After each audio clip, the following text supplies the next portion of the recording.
உளுத்தம் பருப்பு எண்ணெய் விட்டு வறுத்துக்கணும்.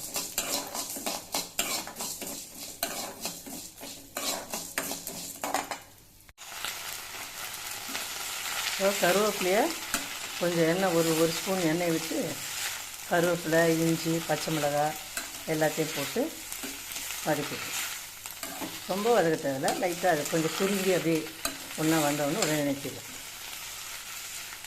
லேசாக வறுத்தா போதும்.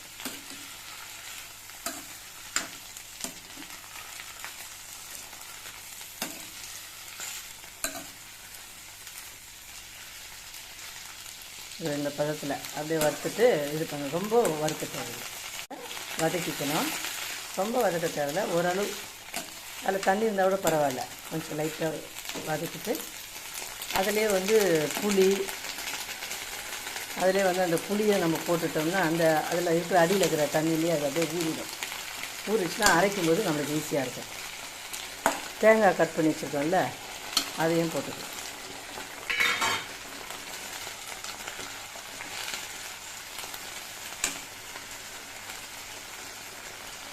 இப்போ இது ரெடியாக நிறுத்தியாச்சு, ஸ்டவ் நிறுத்தியாச்சு. உப்பு இருக்குது. இதை உளுத்தம் பருப்பு வறுத்துருக்குறேன், பொன்னிறமாக வறுத்துருக்குறேன். அப்புறம் கருவேப்பிலை, கொத்தமல்லி எல்லாம், புதினா கொஞ்சமாக இருக்குது, அது போட்டு கொஞ்சம் புளியும் அது உள்ளே போட்டுட்டேன். அது கொஞ்சம் தண்ணி கொஞ்சம் இருக்கிறதால லைட்டாக வதக்கினா போதும். அந்த தண்ணியில் அந்த புளி ஊறிடும். அரைக்கும் போது நம்மளுக்கு ஈஸியாக இருக்கும். இப்போ இதெல்லாம் வதக்கி வச்சாச்சு. கருவேப்பிலை, கொத்தமல்லி, புதினா இருக்கிற மிச்சம் இருக்கிறது எல்லாத்தையும் வச்சாச்சு. தேங்காவையும் அதிலே கட் பண்ணி போட்டுக்கிட்டேன். பச்சை மிளகாவும் அதிலே போட்டேன். இஞ்சி கொஞ்சம் இருந்து அதையும் போட்டுக்கிட்டேன். புளியும் அதிலே போட்டு அப்படியே ஊற வச்சுருக்கேன். இங்கே துவரம்பருப்பு, உளுத்தம் பருப்பு இருக்குது, உளுத்தம் பருப்பு இருக்குது.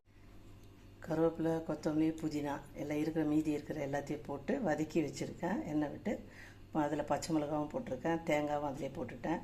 தேவையான உப்பு போட்டேன், புளியும் போட்டாச்சு. அதிலே இருக்குது உளுத்தம் பருப்பு இருக்குது.